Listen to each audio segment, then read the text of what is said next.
Yeah, it's really interesting. So you never want to go viral when you're in the White House, particularly if you're someone very few people know, someone named Brian Deese, who's the economic advisor in the White House. Well, he went viral. Watch. They say that this could be a long war measured in years, and I think everybody understands why this is happening, but is it sustainable? What do you say to those families who say, listen, we can't afford to pay $4.85 a gallon for months, if not years. This is just not sustainable. Well, what you heard from the president today was a clear articulation of the stakes. This is about the future of the liberal world order, and we have to stand firm. So you're paying more in gas because it's the future of the liberal world order. Inflation is higher in almost every other country. Prices of the pump are higher in almost every other country. We're better positioned to deal with this than anyone, but we have a way to go. Ultimately, the reason why gas prices are up is because of Russia.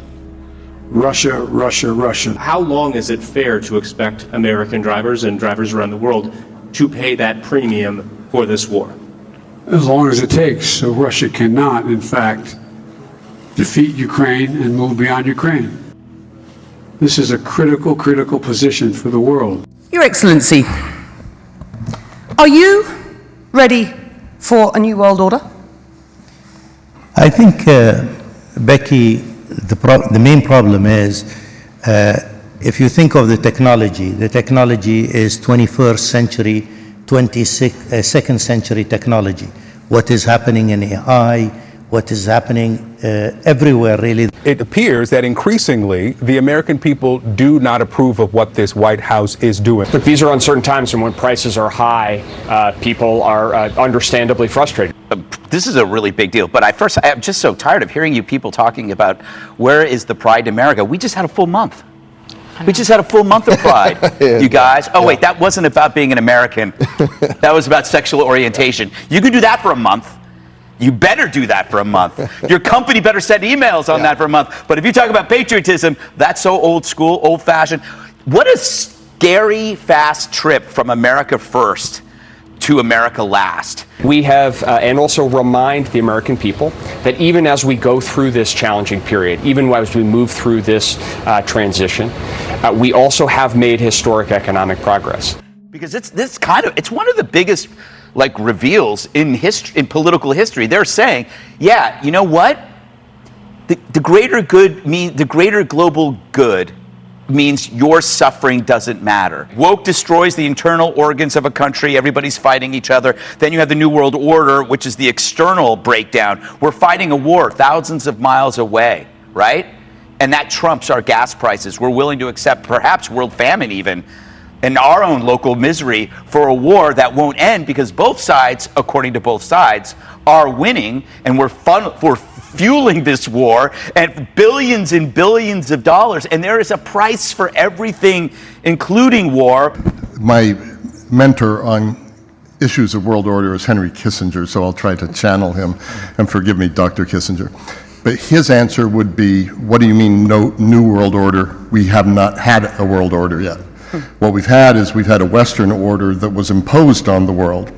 And so the first world order in modern times, or somewhat modern times, was 4 centuries ago with the Treaty of Westphalia. If you look at what we're trying to create right now, we're, I would say, at an inflection point in history as important as the end of World War I, where we got the effort at world order tragically wrong. We ended up with millions of dead, the Holocaust, in World War II. After World War II, we got it more right than wrong with the creation of the International Liberal Order and the United Nations. But China grew. China certainly took full advantage of being part of the global system. Russia did not. Russia became more of an outlier. And I think where we are now, and this gets to your question, Becky, of a new world order, is it can go in 2 directions with the war in Ukraine now being a decisive element.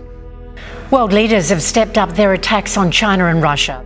NATO has for the first time in its history labelled China a security threat and its partnership with Russia an attempt to undermine world order. We've seen a failure of China to condemn any of the Russian aggression that has occurred against Ukraine. Their main concern is that China and Russia are moving too close together and undermining Western values. NATO, for the first time in its history, sees China as a growing threat. The People's Republic of China's malicious, hybrid and cyber operations target allies and harm alliance security, and warns the deepening strategic partnership between the People's Republic of China and the Russian Federation attempts to undercut the rules-based international order. It's a major shift in focus. Tensions between the United States and China are now rising. President Biden declaring on the world stage that the U.S. would defend Taiwan if China were to invade. Hello, China's defense minister has issued a stark warning. Foreign interference in Taiwan is, quote, doomed to fail. China's defense minister, Wei Fenghe, has warned that any attempt to bring about Taiwan's independence will trigger a fight to the end. After a Chinese fighter jet aggressively targeted an Australian surveillance aircraft over the deeply contested South China Sea. A chilling confrontation in the skies over the disputed South China Sea. Accusing Canadian pilots of provocation and warning of dire consequences. China is defiant in the face of criticism over its increasingly aggressive and dangerous tactics targeting Five Eyes planes in international airspace. China's actions are irresponsible and provocative. 1/3 of the world's shipping carrying $6 trillion worth of goods passes through the South China Sea each year, a waterway where Beijing has illegally occupied and militarised a series of small islands. This is a body of water which is deeply connected to Australia because of our trade which goes through there. And this isn't a case of a single pilot hot-dogging.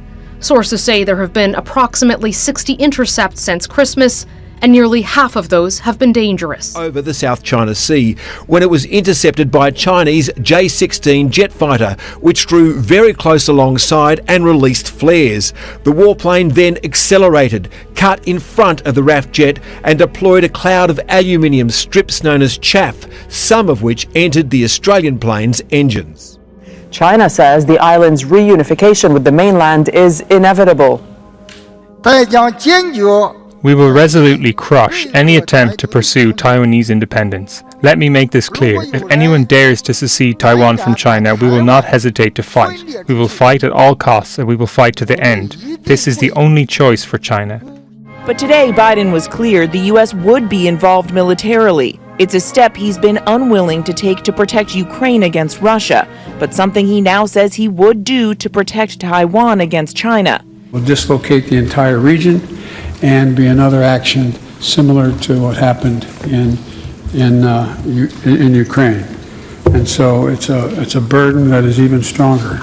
In the room, Biden's advisors appeared shocked. The White House quickly insisting there is no change in policy, while trying not to contradict the president. It's very, very clear that from America's perspective, China is now the biggest competitor on all fronts. And as a result of that, what America is doing now is building alliances across the world.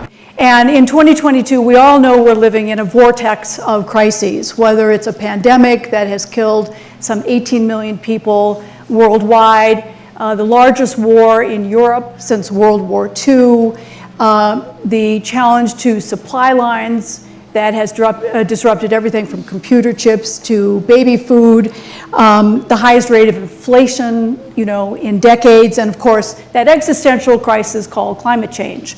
So we're living not just in a perfect storm, but kind of in a pluperfect superstorm. So my 5 headlines. The first is that globalization is unraveling. It is changing the kind of interdependence we have experienced around the world. And just to give you an example, Russian shit makes a difference to Brazil's economy. That Brazil is one of the largest exporters of agricultural products in the world, the largest amount of soybeans. But it depends for fertilizer on manure from Russia. So what happens, we all know about grain. We've all read about how the supply lines, 30 or 40%, I think, of grain comes from Ukraine and Russia. This affects particularly the Middle East. So the kind of fabric, the assumptions we all made about the global interdependence of countries, of continents, has begun to unravel, and we're beginning to see what I call a kind of regionalization and a rule-less system of smuggling and trade to try to accommodate. Globalization was never properly ruled. It kind of evolved with its own steam, who made what connections, what was profitable, and now we're finding the consequences. I think globalization is still, the trend of the 21st century, but we're going to have to go about it with more rules, more of a sense of what the order really is. And the problem is that those countries that are in the middle of democracy or autocracy, kind of stuck in the middle, are tilting ever more toward autocracies. And when you look at the issue of leadership, of who's giving the leadership to kind of push us in the right direction, Joe Biden's numbers are sinking, Boris Johnson's numbers are tanking, Macron no longer has a majority government, Italy is in a state of uncertainty and divided over what to do about Ukraine, and Germany's facing a severe economic and energy recession, which in some ways we're all going to be facing. I don't like paying for $6 gas either. So my fourth trend is that we're facing a new nuclear age. We kind of all thought with the end of World War II, yes, there was an arms race, and yes, there was development and proliferation of the nuclear weapon. But we're entering a new age, and on this, Bill and I profoundly disagree, so be forewarned. But North Korea is on the verge of a new nuclear test, which will be the first in 5 years. Iran is now 8.5 days away from being able to enrich enough uranium to fuel a bomb. Now, don't worry, it takes 2 other very complicated steps to actually make a bomb, and Iran has not made the political decision.